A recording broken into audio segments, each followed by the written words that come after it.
One Step at a Time by Jordan Sparks. And we know that lyrics is hurry up and wait. So when I keep hearing, I'm like, what does that mean? Hurry up and wait. And so when I asked God that, God, and as I was laughing, I was asking, I said, God, how does that even make sense? Hurry up and wait. Like, Lord, what does that mean? And so what God told me is, God is saying, hurry up and let go. Hurry up and let go of that thing, that promise that you have now made a God. God promised you something and you can't wait to get it, that you eat, sleep, drink, breathe it, you search it, you watch them all the time, you follow them all the time. You just so hungry for it, that you have made that an idol, is what God said. And God said, hurry up, surrender it to him. And he reminded me of Abraham. You know, they were so old in age that they couldn't have a baby. And God tested Abraham and said, hey, I need you to take your child, take Isaac up there and surrender him. And God is saying he needs to know that he can trust you with instructions like that, even if they drop at the drop of a hat. Are you willing to listen when he give you those instructions? So that's what that means. Hurry up and wait. And so God is saying, surrender that promise to God. Surrender your Isaac, whatever that promise is, because you have made it a God. You didn't worship that thing. And and where he led me to was Philemon, if I said that right. Philemon. It's in the Bible. It's only one chapter. And what it say is, this is what God gave me. It say, it may just be when you surrender that over, God say it just might only be for a moment. He said it just might be only for minutes, hours, days, months, or maybe even a year, based on your obedience to the Lord. And like I said, remind me of Isaac and how he had Abraham to sacrifice that. And so what God is saying is, listen, until you sacrifice, until you allow him to be your God and not that promise. See, that promise is up here, but God needs that promise to submit under God. God needs to be first. And so that's what that means. And so let me go to, before I start jumping all over the place. So here's the lyrics. Hurry up and wait, so close but so far away. Everything that you always dreamed of, close enough that you can taste, but you just can't touch. Which means you can see it, but it's not yours. You can't take it because it has to go where God goes and tell it to go. He said, you want to show the world, but nobody knows your name yet. Wonder when, where, and how you're going to make it. You know you can if you get the chance. In your face, and the door keeps slamming, which means there's opportunities, but it's not the time. It looks like there's an opportunity, but it's not the time. So the door is slamming because it's not done yet. It's not done. That's why he said, hurry up and wait. Hurry up and surrender it to God, because he needs it to be subject and submitted unto him. Okay, let me finish. And this is for marriages, by the way. This is a kingdom marriage word.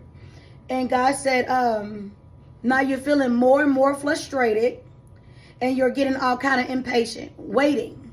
We live and we learn to take one step at a time. There's no need to rush. It's like learning to fly but falling in love. It's going to happen when it's supposed to happen. Meaning, you trying to put your foot in it, if God showed you who he told you to be with, or who he grace and give you the go-to, or whatever the case is, whether it's a man, if you're a man, he might have showed you your wife. If you're a woman, he showed you your husband. But first, God has to get you to where he needs you to be.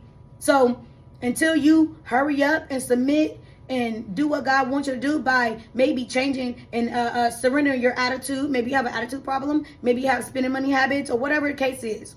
Right? God said until you surrender these things and you can start moving and working and acting like a wife that God called, not just what the world said, but what God called, then you'll be ready. But until then, you have to wait. Then we find the reasons why. Oh wait, it's going to happen when it's supposed to happen. Then we find the reasons why, one step at a time. So the reason why it has not come into full fruition, the reason why it has not came to pass yet is because God is needing you to work on yourself. Before you can be a wife, you have to be, act, sound, all that a wife. You can't say I'm a wife, but I need work.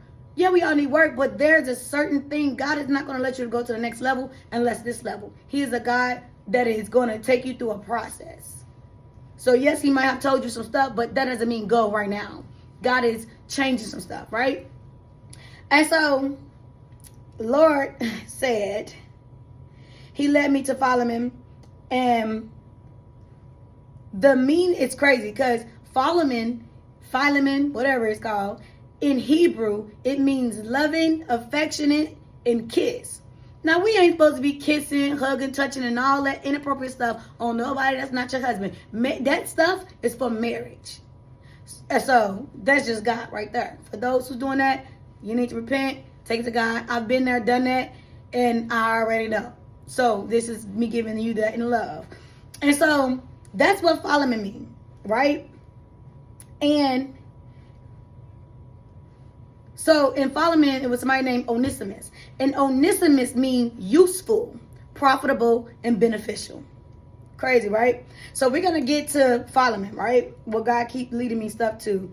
And so in Philemon, chapter 1, is only the chapter, God said, verse 15, it say, perhaps he therefore departed for a season, but thou shouldest receive him forever. So God is saying he has called a separation. So he can work on both of y'all separate, because clearly together, y'all can't do anything besides burn down houses and kill each other, right? Y'all Mrs. and Mrs. Smith around here. And so, verse 18, it said, if he has wronged thee and oweth thee all, put it on my account. So God is saying, if you still holding something against him from something that he's done in the past, when he come back, you need to receive him, because he's not that person no more, or she's not that person no more. That's why he's causing a separation. So when he bring y'all back together, y'all can be who God called y'all to be together, right? And so I'm just going through my notes. God said, when he comes back, it's to stay. And he's coming back with marriage. He's coming back with a ring. And he's going to come with a kiss, which seals the marriage. Because like I said, marriage and this other stuff that we doing outside of marriage, that's only for marriage. Marriage is kingdom. Marriage is for God to get the glory. And so it's like he's coming back with marriage, a ring, a king, a kiss. And sin, that's why it's not even supposed to kiss and all that stuff. Okay, and then I heard kiss the bride. And so he said you're going to get a hug. That also is a definition for in the Greek. In the Greek, dang it, it's gone.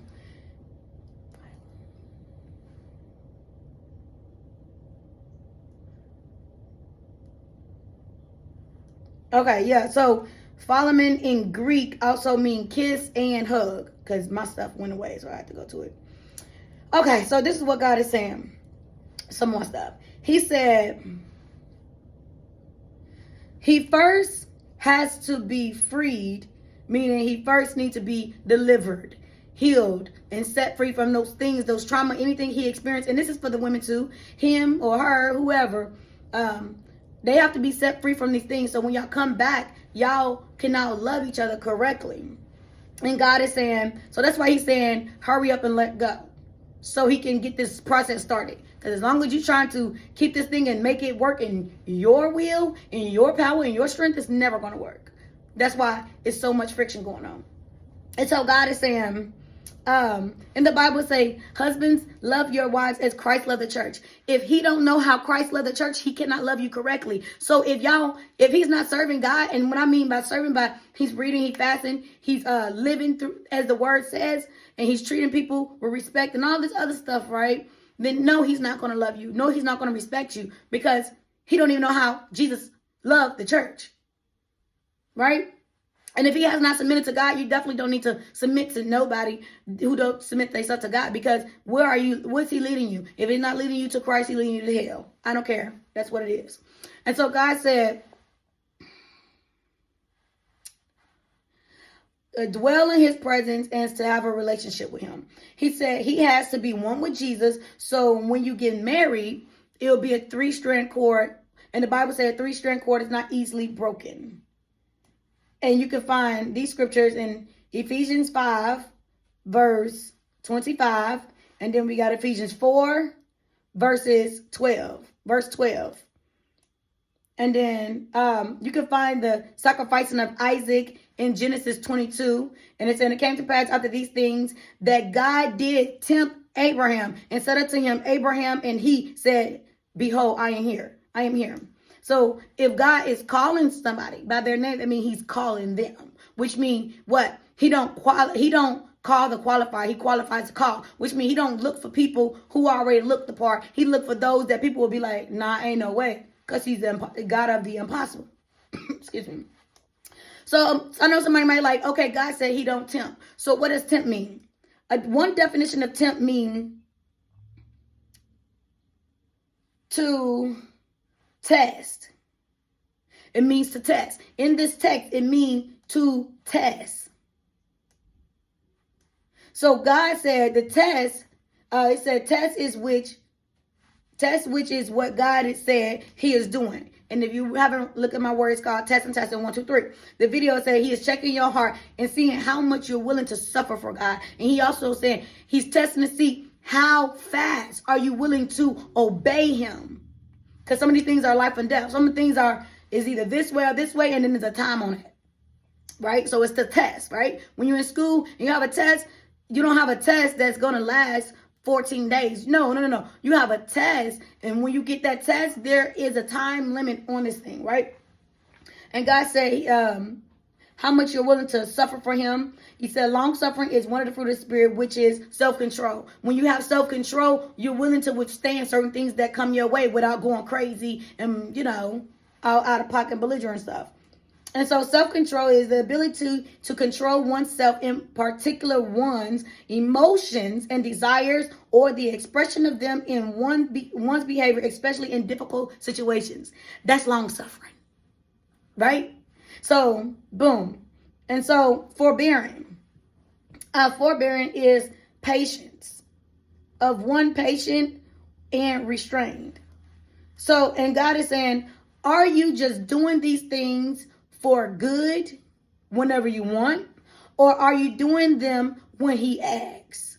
Abraham listened to his instructions immediately. Oh, excuse me, I'm burping all over the place. Abraham listened to God immediately. He feared God. So if you not listen to God immediately, you need to ask God, Lord, I need to fear the Lord. Because these things are 911. He said he didn't get in his emotions. He didn't get his emotions involved. He didn't let his emotions control him. He just said, I'm going to do it. He listened to God. As soon as God called him, he inclined his ear. And as soon as God gave instructions, he did it. Right? And so here in Genesis 22, verse 11, it say, and the angel of the Lord called unto him out of heaven and said, Abraham, Abraham. And he said, here I am. Now listen, if anybody know anything about the Bible, whenever it's something repeated twice, there's a mandate. There's a 911. He called Abraham twice. He said, Abraham, Abraham. So he's like, hey. Like, when you're trying to get somebody's attention, instead of just saying, hey, you like, hey. It's like a, hey, I need you to hear me. I need you to grasp what I'm saying, right? So he called, the angel of the Lord called out to Abraham twice. He said, Abraham, Abraham. And Abraham said, what? Here I am. God is saying he's calling on y'all. He's calling on us. He's calling on his children. And we need to answer immediately. Okay? Because had he not answered, he would have killed the promise. Did y'all get that? Had he not answered and said, here I am, he would have killed the promise. Okay? God is testing you in your heart on if you want to do the will of God and how fast you respond. And you can find that in, what is that? And Abraham lifted up his eyes and looked, and behold, behind him a ram caught in the thicket by his horns, and by his horns. And Abraham went and looked and took the ram and offered him up for a burnt offering instead of his son. So God is saying there's a ram in the bush. Ooh. So even though God is saying, hey, I need you to do this, sacrifice your Isaac, it's because there is something that he wants you to know. He wants you to see if you're ready for this thing. Because if you're not willing to listen to God, you're definitely not willing to submit. And the Bible say husband and wives need to submit to each other. It never just said wives submit to your husband. It said also husband needs to submit to their wives. So if you're not willing to submit and listen to God, you ain't ready. And you ain't moving quickly, you ain't ready for no marriage.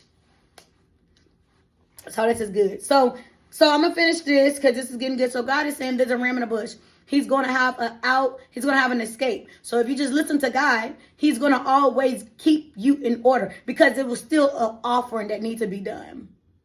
It was still an offering. So God's test is to show if we are ready, and he already know. Even though God stopped him from killing his son, it was replaced with a ram that was caught. If you read above this, when the son asks what was going on and what was about to be offered, Abraham just said, the Lord will provide an offering. He never said, hey, son, I'm about to sacrifice you.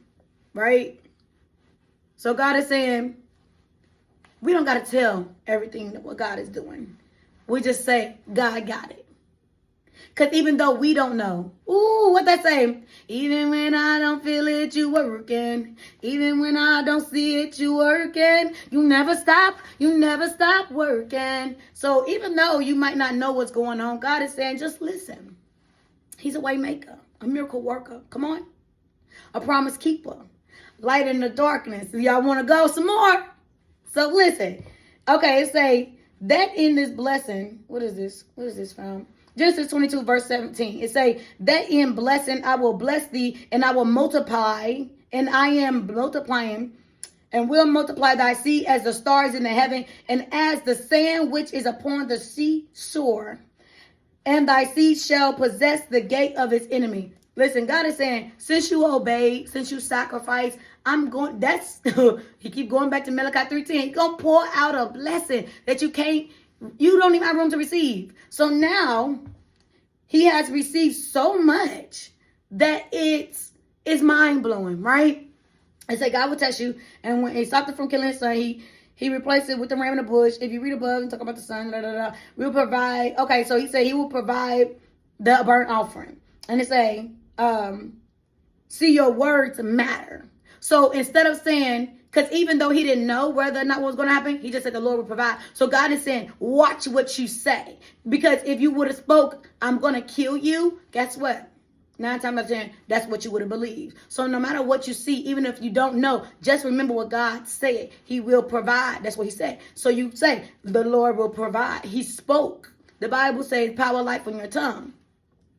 All right. So he spoke the desires of his heart. He didn't want to kill Isaac. So he said, the Lord will provide.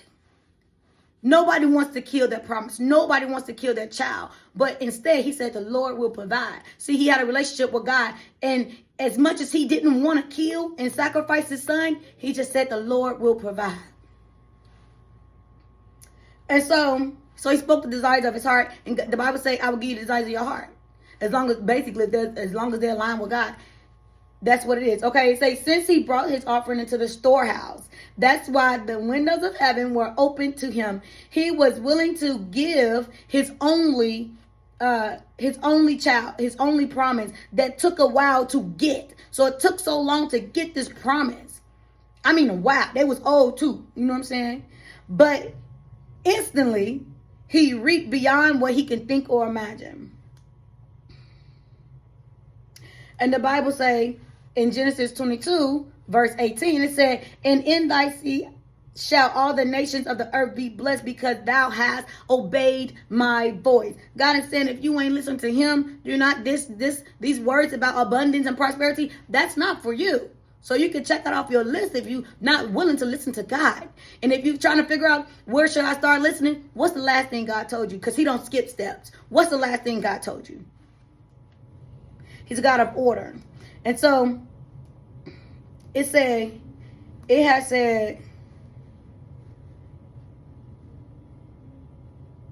in verse 19, it says, so Abraham returned unto his young men, and they rose and went together to Beersheba, and Abraham dwelt at Beersheba. Now, I started to Google in Hebrew what's Beersheba. And it means a well of seven or a well of oath, right? And then I Google Sheba in Hebrew, and it means promise. So he sacrificed, he listened, God had a ram in a bush, and he received seven more promises. What? Can you say multiply? And these promises are bigger than he can think or imagine. So it's not just, okay, one promise. No. These promises have so much. Each promise has an abundance on it, right? And so he got 7 times more promises. And so God is saying, if you listen, you'll get there. And so also another song that I forgot that God was telling me about that confirms that he was giving me was Better with Time. And this is for Philemon. This is for marriages. God said Better with Time by Leona Lewis. And it says, it's been the longest winter without you. I didn't know where to turn to. I ain't gonna sing too much. My voice go. But anyway, see, somehow I couldn't forget you after all that we've been through. Going, coming. Thought I heard a knock. Who's there? No one. Thinking that I deserve it. Now I realize that I really didn't know. If I didn't notice, you mean everything. If you didn't notice, you mean everything. Quickly, I learned to love again. All I know is I'm going to be okay. Thought I couldn't live without you. It's going to hurt when it heals too. Oh yeah, it'll all be better. It'll all get better in time. And even though I really love you, I'm going to smile because I deserve to. It's all going to get better with time. I couldn't turn off the TV, without something there to remind me. Was it all that easy to just put aside your feelings? If I'm dreaming, I don't want to laugh, hurt my feelings, but that's the path I believe in. And I know that time will heal it. If you didn't notice, boy, you meant everything. Quickly, I'm learning, I love to love again. All I know is that I'm going to be okay. So God is saying, yeah, it might hurt with these instructions. And I'm sure with Isaac, it hurt even worse because that was his child.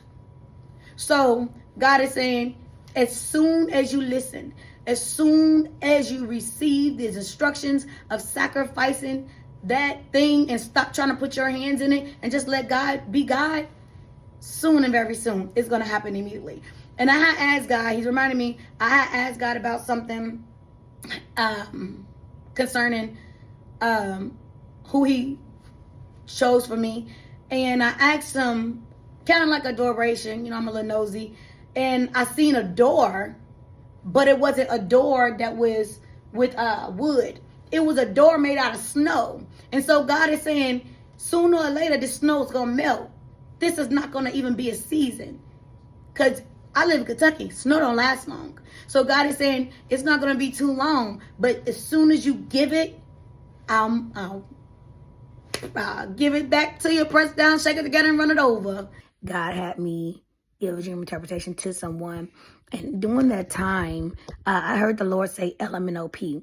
Now, prior to that dream interpretation, God also had another person I was giving a dream interpretation to, and they also stated that they had seen LMNOP in their dream. And the interpretation of that is, so I sent this to this person. I said, so I was just talking with someone, and I heard LMNOP. I didn't understand it, so I started, I was saying it and looking it up. I found nothing. God started to let me know when people say the alphabets, they run past LMNOP. And God is saying they run past that part real fast and miss out on how to actually say it and get the fullness of those letters. I don't know what dream it was about, but God was telling me to tell that person to slow down, don't rush this thing. Steps are all important and are important. So don't miss out on the experience of don't miss out on the experience of it. And I was reminded of that person. And so, yeah, so God is saying dream interpretations are real because they have to be led by the Holy Spirit, but also he is saying that's another example for why we have to slow down and don't be ready to just go through stuff because you're going to miss the important part. Because anybody who run past those part, when it's time to write the alphabets, they're not going to even be able to write it down. So yes, take this back to God. I'll insert it in here.